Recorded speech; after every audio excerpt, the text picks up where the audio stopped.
আমাৰ নামঘৰত ভাগৱত চলি আছে আৰু সেয়েহে আমি সকলো ওলাইছোঁ নামঘৰলৈ বুলি। ভাগৱত চলি থকাৰ সময়ত সকলোৱে গধূলি হোৱাৰ লগে লগে চাকি বন্তি জ্বলাই পোহৰ কৰি ৰাখে আৰু আমি সকলোবোৰ নামঘৰৰ ওচৰতে হোৱা কাৰণে খোজকাঢ়িয়ে গৈ আছোঁ। এয়া হৈছে নামঘৰৰ মেইন গেটখন আৰু মেইন গেটখন বহুত ধুনীয়াকৈ বনোৱা হৈছে। আমি সকলোৱে জানো নামঘৰলৈ চাদৰ মেখেলা পৰিধান কৰি আহিব লাগে আৰু কণমানিজনীলেও দেখিছেনে কি ধুনীয়াকৈ চাদৰ মেখেলাযোৰ পিন্ধি আহিছে। নামঘৰলৈ অহা সকলো অতিথিকে জলপান আৰু ৰাতি নিৰামিষ ভাত খোৱা হয়।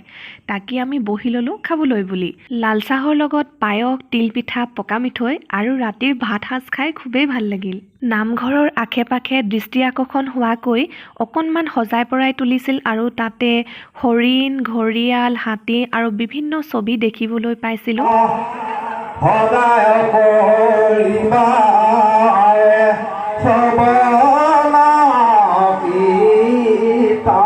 এয়া হৈছে নামঘৰৰ ভিতৰৰ ভাগ। ইতিমধ্যে ভাগৱত পাঠ কৰি আছে আৰু ভাগৱত 7 দিন ধৰি অবিৰতভাৱে চলি থাকে আৰু সেই সময়ত 7 দিন ধৰি বইল আহাৰেই ভোজন কৰা হয়।